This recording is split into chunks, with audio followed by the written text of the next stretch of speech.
Kak melihat hasil rilis tadi yang di Polda Bandung seperti apa mungkin melihatnya?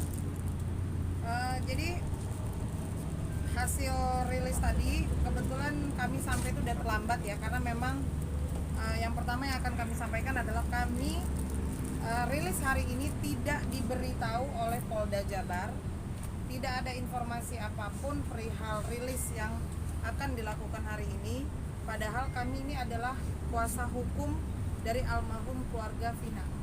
Ya, itu yang pertama. Yang kedua, jika bertanya hasilnya, ya hasilnya tentunya teman-teman juga sudah tahu bahwa hari ini menetapkan Peggy alias Perong, Peggy Irawan ya, Peggy Setiawan alias Perong, alias Robi Irawan itu sudah ditetapkan sebagai tersangka atau DPO yang selama ini dicari oleh kepolisian. Ya. Terus apa lagi? Tadi pertanyaan apa lagi? Tadi dirimu kesana ada atau dapat informasi Jadi ini mungkin saya cerita sedikit lah ya. Semenjak saat kami sudah diberikan kuasa secara resmi oleh keluarga Vina, tentunya kami langsung berkoordinasi dengan pihak Polda Jabar. Namun di hari pertama kan sudah ada komunikasi ya, teman-teman juga kan tahu kita teleponan langsung. Tapi komunikasi selanjutnya kami tidak mendapatkan apa-apa.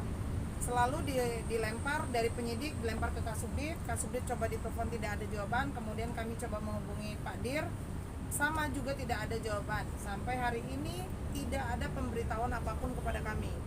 Oleh karenanya kami berinisiatif untuk datang ke Polda Jabar, itu pun atas informasi teman-teman media. Jadi Pak Hotman informasi ke kami kalau hari ini akan diadakan press release perihal penetapan hasil penangkapan kemarin. Begitu. Jadi tidak ada undangan resmi dari Polda. Padahal kami ini kuasa hukum dari keluarga almarhum Vina. Begitu. Bu, apa yang paling membuat kuasa hukum ini kecewa terhadap hasil rilis dari Polda Metro Jaya tadi, dari Polda Jabar? Kecewa. Oke. Jadi hari ini ada hal yang membahagiakan tentunya, dan ada juga hal yang membuat kami kecewa.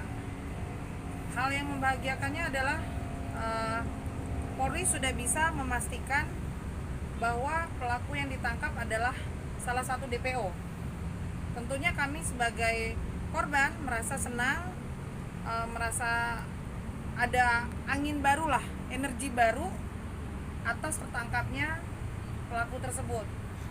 Namun ada hal juga yang membuat kami kecewa adalah kenapa Polda menyatakan bahwa 2 DPO tersebut itu tidak ada alias fiktif. Begitu. Ya, artinya dalam hal ini adalah kuasa hukum menilai bahwa sepertinya polisi melempar tai ke kejaksaan, yang artinya ini adalah kesalahan kejaksaan bahwa pembuktiannya bahwa D2 DPO itu seperti tidak ditiadakan sama mereka gitu. Harusnya nih pihak kejaksaan yang harus menilai itu. Oke, kita bahas perihal itu tadi ya. Jadi memang di dalam amar putusan ya, amar putusan ini bacakan Tan. Baca Tan. Saya bacakan, ada beberapa barang bukti. Singkatnya, semua barang bukti tersebut di atas dikembalikan kepada penyidik Reskrim Polda Jabar untuk dipergunakan dalam perkara lain, yaitu atas nama Saudara Andi, Saudara Dani, Saudara Peggy alias Perong. Jelas ini. Ada putusan ini. Jadi di dalam amar putusan ini sudah jelas Dalam kurung sebagai DPO yang harus dicari. Jadi pertanyaannya, siapa yang paling bertanggung jawab atas kematian Vina dan Eki kalau 2 DPO itu dihilangkan? Apakah serta-merta kami selaku kuasa hukum percaya begitu saja? Ayo, apakah kami harus tinggal diam? Berarti selama ini tentunya yang harusnya bekerja adalah siapa? Kejaksaan. Nah, betul. sudah tahu kan? Gitu. Jadi kami tidak mau tahu, kami tahunya yang berdasarkan keputusan itu ada 2 nama lagi yang harus dicari. Dengan ditiadakannya seperti ini tuh gimana nih harapannya? Iya, sekarang gini, kalau ini ditiadakan harus bisa kepolisian menjelaskan fakta persidangan saat itu. Tentunya kan dakwaan itu kan berdasarkan isi BAP, ya kan? BAP, kemudian ada dakwaan, kemudian ada tuntutan, barulah putusan. Berarti kan selama ini patut diduga ada ketidakjujuran di dalam persidangan. Fakta persidangan kan ada ya? Betul. Bagaimana coba kalau produk hukum saja dikatakan fiktif? Nah, berarti kesaksian mereka patut dipertanyakan dong. Dan dikaji ulang, berarti harus ada persidangan ulang. Kalau begitu. Tadi Tadi diduga juga, ada mafia hukumnya apa gimana? Maksudnya ada yang bilang mafia hukum diduga ada mafia Tidak. hukum kasus ini. Bukan, saya tidak pernah mengatakan ada mafia hukum ya. Kami hanya memperjelas bahwa di dalam putusan tersebut sudah tertuang 3 nama DPO. Oke. Ada 3 nama DPO. Tetapi dinyatakan oleh Polda Jabar 2 nama tersebut hilang. Nah, bagaimana coba tanggapan kawan-kawan? Berarti semua fakta persidangan itu dianggap tidak sah dong. Jadi kan memang ini artinya dalam proses hukumnya pengadilan sebelumnya adalah bisa dipastikan tidak sah kan harusnya kan, karena Iya. ternyata fakta-fakta Ada yang PMH. ternyata tidak sesuai dengan apa yang Iya, ditulis oleh betul. Polda gitu. Nah, kuasa hukum sendiri dari keluarga Vina, apakah nanti mendesak pihak kepolisian ataupun dari pihak kejaksaan sendiri atau pihak pengadilan Siapa yang bertanggung melakukan jawab? pengadilan ulang gitu? Jadi kami tidak akan mungkin berbicara atau mendesak, pasti itu sudah pasti karena memang kamilah orang yang mengerti dalam proses hukum, ya kan, pasti. Cuman kami kembali lagi bertanya, siapa yang paling bertanggung jawab atas kematian ini? Coba, kalau 2 DPO itu dihilangkan, kami sangat mempercayai kinerja Polri. Salah kalau kami bilang kami tidak percaya. Kepada siapa lagi kita akan mengadu kalau Polri aja kita sudah tidak bisa percaya. Saya percaya, kami ini semua tim hukum, Pak Hotman juga percaya. Cuma pertanyaannya, kalau ada perubahan secara sepihak ini ya saya katakan tidak melalui persidangan ya, apakah ini bisa menjadi acuan, kemudian apakah ini akan memperbaiki sistem hukum? Kalau saja putusan pengadilan itu sudah dibelok-belokkan begini, Ya. begitu ada singkat atau Selain 2 yang hilang DPO juga tadi kan yang ditangkap tadi mengaku bahwa dirinya bukan seorang pelaku. Gimana nih Kak? Oh ya, itu hak dia saja, mau dia mengaku bukan sebagai pelaku atau rela dihukum mati, itu hak dia. Nanti biar kuasa hukumnya yang memberikan pembelaan terhadap dia. Kalau masalah bersalah atau tidak, kita yakinkan dia adalah Peggy yang seperti keyakinan pada Privilege hari ini. Tapi kan sebelumnya tersiar kabar bahwa di media bahwa dia adalah salah satu anak pejabat. Tapi maaf nih, bukan mendiskreditkan, tapi dia ada pekerjaannya berbeda dengan. kami tidak mau membahas perihal Karena anak itu pejabat bukan ya, karena kami tidak melakukan proses penyelidikan ataupun proses pencarian. Jadi nggak mau juga kami dikait-kaitkan dengan ini, jangan sampai nanti kami perang dengan masyarakat gitu. Jadi cukuplah kepolisian yang memproses dan mencari bukti-bukti. Tetapi seharusnya karena ini sudah terjadinya produk hukum, berarti kan yang harus bersinergi kejaksaan dengan kepolisian dalam hal ini. Jangan juga kami yang diadu dengan masyarakat. Orang kami di sini korban loh.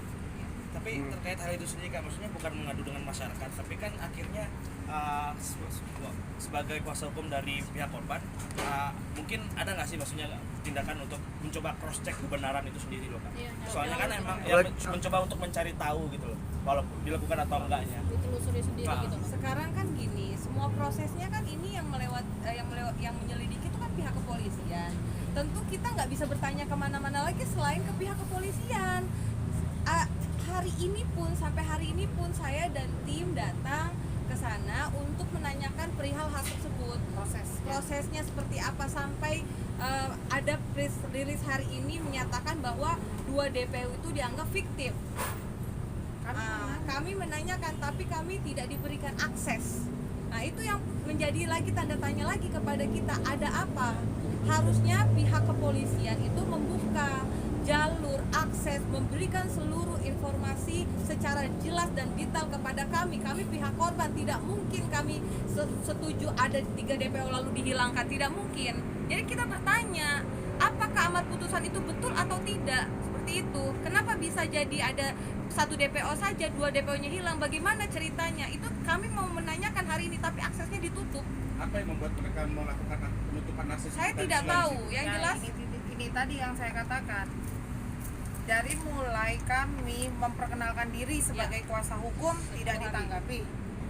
Dari mulai kami mencoba menanyakan dan mencoba untuk menghadap tidak ditanggapi. Sampai hari ini pun terjadinya press release kami tidak diberitahu. Sampai kami datang tadi dengan inisiatif terburu-buru dengan inisiatif sendiri mencoba komunikasi juga tidak ditemui dengan alasan jangan mendadak. Kan ini lucu, kok mendadak? Seharusnya mendadak tuh siapa? Yang mendadak tuh ya mereka. Kenapa tidak beritahu kami? kenapa tiba-tiba ada press release? Nah, harusnya kan informasi disampaikan. Oke, seharusnya teman-teman kepolisian jangan terlalu cepat memutuskan bahwa ini adalah tidak ada 2 DPO fiktif. Tanyakan dulu. Oke, kalian punya wewenang terhadap pemeriksaan, terhadap penyelidikan. Tapi tanyakan dulu kepada kami apa saja. Kita bisa discuss dong alasan-alasan itu.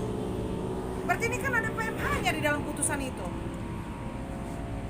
Bukan tidak mungkin para terpidana melakukan gugatan loh. Mereka bisa melakukan gugatan. Tapi tepatnya mungkin ya ini lebih ke blunder Blunder akhirnya. antara penyidikan, tuntutan, putusan sehingga keluar DPO. Tapi kenapa statement dari kepolisian tiba-tiba DPO ini tidak ada? Itu kan pertanyaan besar. Seharusnya ya kawan-kawan media bisa uber dong ke sana, pertanyaan seperti apa, jawabannya seperti apa. Jangan terlalu fokus ke kami juga gitu kan. Tapi Mungkin sebagai perwakilan tambahan seperti ini ya, sebagai tambahan ya, perlu rekan-rekan wartawan untuk meminta klarifikasi kepada kejaksaan sepertinya seperti itu. Kenapa? Karena menurut kami bahwa dengan adanya 3 DPO berdasarkan putusan, namun hari ini polisi mengatakan bahwa ini tidak ada, maksudnya hanya 1 dan 2 tidak ada, itu berarti sama saja polisi mengatakan bahwa kerja penyidikan di tingkat penuntutan itu tidak maksimal. Begitu juga dengan kepolisian. Nah, perlu teman-teman ketahui bahwa serangkaian tuntutan yang ada itu karena berdasarkan berita acara di penyidikan. Nah, lalu kenapa hari ini polisi mengatakan bahwa ini karena mereka mungkin diintimidasi atau seperti apa, lalu itu hanya pernyataan Ya Iya, itu tadi yang tadi saya bilang kayak ibaratnya ngelempar tai ke kejaksaan. gitu. Nah, seperti itulah. Makanya menurut kami bahwa hal yang paling tepat adalah rekan-rekan wartawan harus meminta klarifikasi kepada kejaksaan yang menuntut perkara tersebut, yang memegang perkara tersebut. Mungkin kalau dari kami seperti itu. Mbak, izin penegasan sedikit terkait 2 DPW yang setelah ditiadakan oleh pihak kepolisian. Apakah dari pihak tim kuasa hukum ini mendesak agar pihak kepolisian tetap mencari 2 DPW tersebut atau seperti apa ya, Mbak? Berdasarkan putusan. Yang berdasarkan putusan kami akan tetap tegas bahwa 2 DPO berdasarkan putusan itu kami yakin bahwa itu ada. Berarti agar tetap dicari begitu ya? Harus Makanya agar dan tetap wajib dicari. Itu kan udah produk hukum. Iya. Ya. Dan dengan adanya tadi press release, tanggapan keluarga Vina sendiri seperti apa? Jelas kecewa. Jelas kecewa. Tadi mereka sempat telepon saya. Dia kaget terhadap statement dari Polda. Loh Bu, kok cuma 1? Tapi saya coba menenangkan bahwa sabar. Saya yakin ini kepolisian hanya meminta waktu mungkin ya. Saya coba menenangkan mereka dan saya katakan kami akan coba berkoordinasi, coba kami rapatkan dulu dengan Pak Hotman perihal hilangnya 2 DPO ini, dan tentunya ini menjadi PR besar lagi. Akhirnya bukan hanya kepolisian tapi kejaksaan. Kenapa juga kejaksaan tidak bekerja selama ini? Pertanggungjawaban atas amar putusan. Seperti itu. Kak, tapi Tanya seberapa memang harus kejaksaan juga. Ya. ya. Iya. Apa seberapa yakin bahwa ini yang DPO yang dimaksud Peggy atau hanya pemeran pengganti saja kak? Nah, Bagaimana? Rilis yang tadi apakah yakin bahwa dari sebagai kuasa hukum dari keluarga Vina apakah ini yakin adalah DPO-nya si Peggy atau hanya peran pengganti saja? Jadi begini, yang melakukan penyelidikan, pemeriksaan itu kan pihak kepolisian. Tentunya dengan kasus ini viral, saya yakin tidak mungkin kepolisian akan asal menangkap ataupun asal menetapkan tersangka. Ini sangat berbahaya loh. Kalau kita tidak percaya dengan hasil pemeriksaan, terus kita percaya sama siapa? Apa yang harus kita lakukan di tengah ketidakadilan ini? Kalau memang kepolisian tidak sanggup, berarti kita harus bagaimana? Gitu. Jadi simpelnya adalah perihal Peggy ditangkap, berikut dengan alat bukti, keterangan saksi kan dirasa sudah cukup menurut Polda. Kami selaku kuasa hukum korban hanya melihat perkembangan, dan tentunya kami pasti senang dengan hasil ini. Tetapi yang tidak senang itu tadi, kenapa kok DPO-nya hilang dengan alasan yang tidak masuk di akal. Kalaupun mau dinyatakan hilang, Siapa yang bertanggung jawab? siapa yang bertanggung jawab? Itu yang harus dipertanyakan. Pertanyaannya itu. Iya kan? Yang paling utama itu. Paling utama itu siapa yang Karena bertanggung itu bisa jawab? mencatatkan produk hukumnya gitu. Ya, Iya. Ini kan pernyataan kepolisian itu menurut kami blunder. Dia bertentangan dengan putusan, bertentangan dengan penuntutan. Gitu. gitu kan? Jadi gini, satu tambahan. Tadi satu press release mengatakan bahwa kenapa ada BAP yang dicabut itu karena ada tekanan dari pihak lawyer yang menyuruh, ya kan? Merekayasa untuk mencabut. Berarti secara tidak langsung polisi itu mengatakan BAP itu benar adanya. Loh, lah sekarang dari BAP itu benar adanya, tiba-tiba dua DPO di dalam nama BAP itu hilang. Jadi itu jadi tanda tanya buat kita. Jadi kita tim kuasa hukum harus bagaimana? Tertawa sebenarnya mendengar itu. Dari BAP turunannya turun ke putusan, ya kan? Jadi semua sama menyatakan, BAP menyatakan ada 3 nama itu. Putusan menyatakan ada 3 nama itu. Lalu tiba-tiba pada saat satu DPO tertangkap, 2 DPO-nya dinyatakan fiktif. Tidak ada fiktif. Itu harus bertanggung jawab. Siapa yang bisa bertanggung jawab? Silahkan. Saya mudah-mudahan Bapak Presiden bisa turun tangan dalam hal ini. Tidak ada lagi yang bisa menyelesaikan ini kecuali memang Bapak Presiden Joko Widodo. Seperti itu. Jadi Ya, adalah karena pihak masyarakat ya. Jadi kita tidak bisa. Mungkin aja pihak masyarakat sekarang sudah hilang kepercayaan. ya justru Siapa yang dikhawatirkan seperti itu? ya, Iya dong. Jadi gini, 8 tahun tidak tertangkap isu yang tersebar. Tetapi ada cerita baru bahwa mereka mencabut keterangan. Ya. Oke, kita maklumi itu memang SOP Terbiasa lah. ya.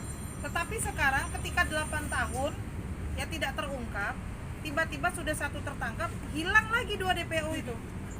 Bagaimana dengan keluarga korban yang sudah menunggu? Gitu. Bagaimana ini? Terus kami ini mau cari keadilan kemana? Ya berarti Bapak Presiden harus turun tangan ini Pak. Mungkin masih banyak pina-pina yang lain, eki-eki yang lain yang tidak terungkap juga. Sekian lama menunggu, sekian lama berharap akan ada keadilan, tahu-tahu sudah dapat 1 orang, keduanya dihilangkan. Dan tidak ada yang bisa bertanggung jawab. Udah terjadi produk hukum juga. Nah, apa lagi yang mau ditanyakan? Ayo. Sudah. sedikit Kak, mungkin ini menurut pandangannya aja, apakah bisa dikatakan ada SOP yang melenceng dari pihak berwajib sendiri Bisa terkait saja. Ya, bagaimana? ada SOP yang melenceng terkait penetapan tersangka, penangkapan Peggy Nah, yang kalau itu ditanyakan kami tidak bisa menjawab, ya, karena kami tadi kan sudah katakan tidak bisa ketemu dengan pihak kepolisian, ya kan? Apapun itu. Kalau kami mengatakan ada SOP yang salah, itu kami salah, sudah memutuskan sebelum kami mendapatkan informasi yang jelas, gitu. Maksud dan tujuan kami tadi justru datang ke Polda itu supaya pertanyaan yang timbul di masyarakat ini bisa kami jawab. Linda mana, Peggy mana, DPO mana, selalu ini terus yang ditanyakan masyarakat. Sementara kan masyarakat tidak paham tentang proses hukum. Masyarakat kan pasti hanya menilai, kami taunya ada 3 DPO, kami taunya ada PEGI A, PEGI C, PEGI B, segala macam. Jadi kalau kita dikatakan SOP-nya salah, kami tidak tahu itu. Intinya kami ini keluarga, wakil dari keluarga almarhum Vina selaku kuasa hukum. Gitu. Kami tidak bisa menjelaskan secara detail karena kami belum ketemu. Kami sudah coba menghubungi, coba komunikasi, bahkan saya sampai telepon Pak Hotman. Pak Hotman menghubungi salah satu petinggi Polri untuk kami bisa ketemu, juga tidak bisa. Jadi pertanyaannya, mohon maaf ini rekan-rekan Polda Jabar ya, kami sangat kecewa. Ngomong Tan, kecewa kami. Sudah jauh, kami tidak diundang, ya kan, dapat informasi yang tidak memuaskan, tiba-tiba kami ditolak. Pak, berarti bisa ditegaskan bahwa Polda Jabar masih menutupi kasus ini? Bisa jadi itu. Sedikit penegasan Seolah-olah Tidak ada tergesa-gesa nggak sih, Kak? transparansi, tidak ada Seolah-olah menjadi tergesa-gesa juga nggak sih? Iya, ini kan tadi Terlalu sudah tergesa-gesa. jelas terlalu cepat untuk menetapkan tidak ada 2 DPO lainnya. Iya, Hanya kan? dalam waktu beberapa hari penyelidikan tiba-tiba hanya ada 1 DPO, itu terlalu cepat menurut kami. 4 hari kan katanya tadi, dalam Iya, waktu 4 dalam hari. waktu 4 hari. Karena ditangkap gitu. Gitu loh. Dalam Berarti waktu masih 4 hari. juga ada oknum yang lebih berkuasa di atas kepolisian, Mas? Nggak bisa kita Komen katakan kita. itu. Nggak Boleh bisa. diduga, boleh Itu di diduga, luar menutupi. diri kita. Tapi ada kekhawatiran nggak sih dari tim kuasa hukum keluarga bahwa Peggy yang tadi dirilis khawatir kayak yang sebelumnya nggak sih sudah 8 tahun ternyata salah tangkap atau seperti apa? Oh, benar ini sih. Benar. Salah takutnya Peggy tadi bukan Peggy yang asli. Jadi gini, kan tadi ada konferensi pers sudah ditunjukkan juga beberapa bukti bahwa Peggy yang dihadirkan alias Perong alias Robi Irawan itu memang sudah mengganti identitas, ya kan, mengganti identitas. Pada tahun 2016 juga pernah polisi mendatangi rumahnya dan menyita motor yang digunakan pada saat kejadian. Lalu ada fakta baru lagi, ini saya bantu jadi dari ini ya, dari press release hari ini ya. Jadi ada fakta baru lagi bahwa ayah kandungnya Peggy ini mengaku Kan bercerai dan mengaku kepada warga bahwa Robi ini adalah keponakan, jadi tidak diakui sebagai anak. Nah itu bisa rangkaian cerita bohong yang berapa tahun ini dirangkai oleh Peggy alias Perong alias Robi Setiawan. Jadi kalau misalnya tadi dia bilang saya tidak bersalah, saya rela dihukum mati, ya itu sah-sah saja sebagai pembelaan dia, tapi harusnya masyarakat jangan fokus ke situ. Kok masyarakat harus percaya bahwa ini memang sudah terjadi penyelidikan, ada saksi, itu sudah ditetapkan sebagai tersangka yang betul-betul presilis hari ini, ya itulah gitu loh. Jadi jangan memblunder kemana-mana lagi. Yang kita harus sekarang fokuskan adalah kenapa 2 DPO-nya hilang. Jadi fokusnya jangan terpecah belah. Jadi itu loh. Saya yakin banget pihak kepolisian sudah sangat-sangat kooperatif tentang hal ini, menetapkan tersangka Peggy hari ini dengan berbagai barang bukti yang sudah ada. Gitu loh. Jadi kalau dia bilang saya tidak bersalah, saya rela dihukum mati, ngapain mengganti identitas sekian tahun? Peggy itu mengganti identitas Sudah jelas itu menjadi Robi. Itu ada yang tadi barang buktinya ada ijazah rapot atas nama Peggy Irawan, terus ada ijazah rapot asli, fotokopi KTP, identitas, itu ada semua. Jadi masyarakat jangan terbawa arus untuk lebih fokus ke ini bukan Peggy. Sudah, kalau sudah DPO 1 tertangkap, sudah kita fokus lagi. Ada 2 nama lagi yang harus menjadi PR kita, masyarakat, kepolisian, kejaksaan, bahkan Bapak Presiden sekalipun. Ini PR kita, apakah ini benar-benar ada atau tidak, seperti itu. Jadi jangan terpecah fokusnya, ya. terbawa arus, Jangan perihal terbawa arus. wajah, perihal kasihan. Saya yakin pihak kepolisian sudah sangat-sangat cermat dalam hal ini. Urusan salah tangkap, urusan kepolisian, bukan urusan kami. Iya. Karena kami senang kalau ada terduga pelaku pembunuhan tertangkap, itu kami senang. Iya, Yang kami tidak senang kenapa DPO-nya hilang. itu. Nah, itu. Ya. Jadi apakah nanti kuasa hukum ini akan tetap mengikuti alurnya itu nanti ke pengadilan untuk mengetahui, sehingga apakah ada pengakuan dari tersangka PG ini dia tidak mengakui dua depo ini apa dari dua nama depo yang hilang ini Kami ya berasal dari dia. siapa gitu. bertanggung jawab atas Ya, ya itu urusan tadi itu. kita kan terus pasti akan terus mengikuti. Cuman itu tadi, Mas. Kalaupun itu hilang Siapa yang bertanggung dari jawab? dari misalkan dari keterangannya si Peggy, misalkan nih, ataupun dari keterangan napi yang lain, ya berarti siapa yang bertanggung jawab atas keterangan itu? Ayo, berarti seluruh masyarakat Indonesia dibohongin dong, iya kan? Berarti ada konsekuensi dan sanksinya nggak ini? Pertanyaan saya, memberikan keterangan palsu di muka persidangan. Apakah iya ketika keterangan ini benar palsu harus kita laporkan ulang mereka? Sementara mereka sudah menjalani masa hukuman. Kan dasarnya DPO itu kan hasil fakta persidangan. Ikrahnya udah ada juga. Ya. Sudah ingkrah. Gitu. Kan sejauh ini sudah ada satu saksi yang mengajukan perlindungan ke LPSK dari pihak keluarga Vina sendiri nanti Yang mana? Nggak bisa disebutin. dari keluarga Vina nanti Oh, rencananya akan mengajukan perlindungan juga ke LPSK atau seperti Oh apa? iya kami sudah. Ke LPSK kita sudah. Kami sudah mengajukan press release ke LPSK. Kemudian nanti insya Allah Linda juga akan kami dampingi. Tapi kebetulan karena besok Linda sudah ada, ini saya bocorin sedikit, besok Linda sudah ada panggilan di Polda Polda Jabar, Polda Jawa Barat. Kemungkinan kami belum bisa mendampingi dan Linda juga masih meminta waktu karena anaknya sakit. Gitu. Jadi supaya terang benderang nanti ketika Linda ini muncul, apakah Linda ini yang diduga oleh kita selama ini atau oleh masyarakat Indonesia ini adalah orang yang turut serta dalam kasus pembunuhan, ataukah dia hanya sebagai perantara, ataukah dia mengetahui tapi tidak lapor? Kan ada kemungkinan-kemungkinan. Kami juga tidak bisa, kami sudah menanyakan namun jawabannya masih satu. Jadi nanti kita tinggal tunggu rekan-rekan setelah dari pemeriksaan tersebut. Saya pasti akan informasikan ya, pasti juga akan kita buka supaya tidak menjadi konsumsi publik yang negatif. Itu jujur, Linda dan keluarganya, Linda juga sudah punya suami dan itu bukan Egy ya, yang seperti tersebar luas juga. Jadi Linda bukan Egy suaminya, dan Linda sendiri siap untuk bertemu dengan media setelah Linda diperiksa dan diambil keterangannya dari Polda. Izin untuk penegasan, berarti yang diajukan untuk perlindungan ke LPSK itu saudara Linda ini atau seperti apa? Linda juga Linda Akan itu kami perkembangannya sejauh ini sudah seperti apa, Mbak? Di akan LPSK? gimana? Sejauh ini perkembangannya sudah seperti apa pengajuan perlindungan ke LPSK? LPSK masih dalam proses karena kemarin memang kita mau gabungkan, tapi karena kita ketahui Linda kan baru, jadi masih proses. Nanti hari Senin kami ke Komnas HAM ya, jam 1 di Komnas HAM ya. Hari Senin ya. Besok Komnas HAM. Ya. Terkait apa? Kami diundang oleh Komnas HAM. Ya pasti terkait ini masalah ini. Ini pertama kali atau seperti apa, Mbak? Yang mana? Ke Komnas HAM. Baru pertama kali ke Komnas HAM.